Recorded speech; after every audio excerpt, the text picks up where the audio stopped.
yung picture ko diyan, eh, yung, tawag dun, nag-ayos kami ng mga damit and hiniwalay namin yung mga puwede pa at hindi na.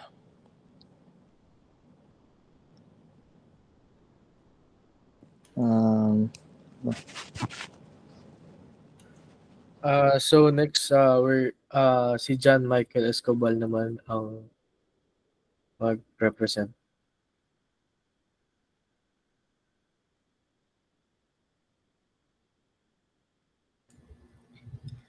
Hello, I am John Michael Escobar, one of the sisters of this group. Dito po sa study pillar, sa first pick po is when we had our online class po, first week ng September po. And yung second pick naman po is when we studied for the quiz po during our break time. And yung second po is get together with at saka pagre-review po kasama po ang aking mga BEC members po. Next slide please. Sa second naman po, dito sa nagkaroon po ng 4-mar event which is kasama ko po yung mga classmate ko. Then yung second po is nagkaroon din po kami ng mga time na mag-visit sa chapel ng Letran and nag-pray po kami. And then the third pick is during grade 12 sa baccalaureate mass po namin together with my partner and my friends po. Next slide.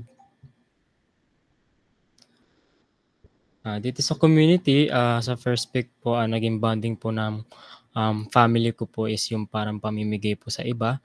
So yun po yung ginagawa namin sa first pick. And sa second pick is as a community, nag-join po kami sa isang event sa school. And yung third pick po is when we had our picture after the former event. Next slide. And dito naman po sa apostolate is when sa first pick, namimigay po kami or nagre-repack po kami ng mga clothes para sa mga nasunugan po sa Tondo. And then sa last pick is yun nga po, namimigay po kami sa province ng mga relief goods, ng mga kakailangan ng mga bata po. Yun po. So next, our brothers, first, Franz.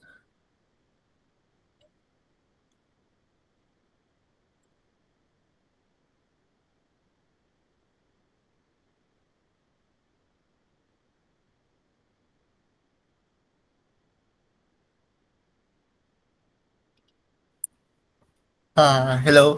Ito po yung nag-gather po kaming mga BEC members po.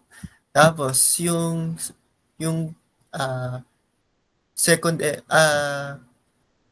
and third picture po ay ano po yan, first online class ko po. Ay, ito pala yung second sa RE na portfolio. Next slide please.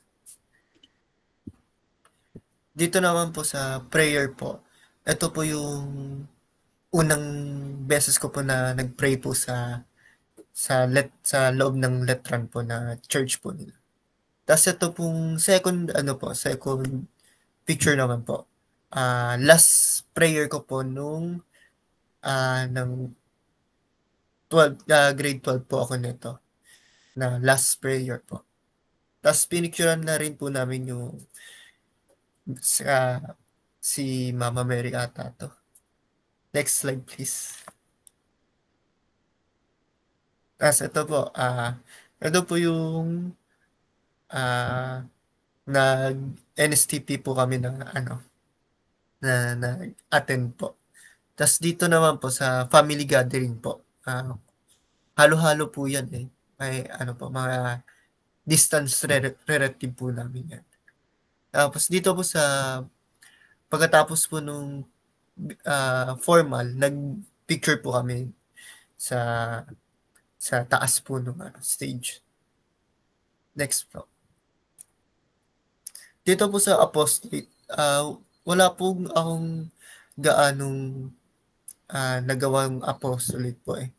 So, inano ko na lang po sa nung natapos po kami ng discussion ng formal, ito po yung mga ginawa po namin nung nag-ano po kami, nag-pack po kami ng mga damit po para sa mga nasalantahan po ng ano po, ng bagyo. At ginawa po namin po diyan, pinaghiwalay po namin yung hindi na pwede gamitin at saka pwede pong gamitin. Next slide po. Ay, wala. So, ayun. Lastly, Brother Gerald James.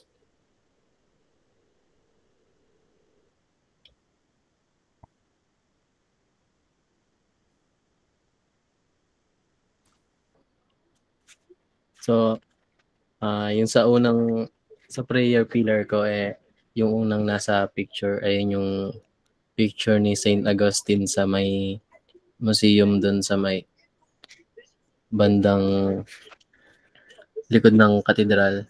So, madalas kasi na pag nakita si Saint Augustine na picture or yung statue niya, minsan or madalas nagpi-pray kami. And yung pangalawang picture naman is yung sa chapel ng Mapua. Yung time na yan is nung mahal na araw naman. Next slide. Sa may study pillar naman, yung first picture pala, ayun yung time na inayos ko yung RE1 ko sa Silo 1. And sa second picture naman, ayun yung picture na nagkaklase kami with Mr. Acopio. Next. Sa community pillar naman, yung first picture, ayan yung nag-meet kami ng mga old friends ko para makahelp sa mga ibang community.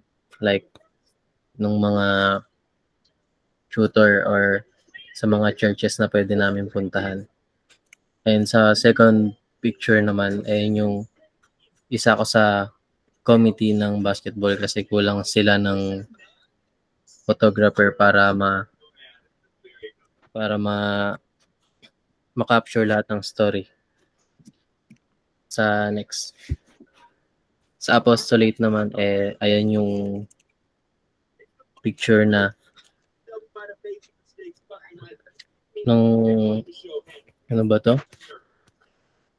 Nung nag-work immersion kami sa clinic. And I'm passing this floor to the last prayer. So that concludes our presentation.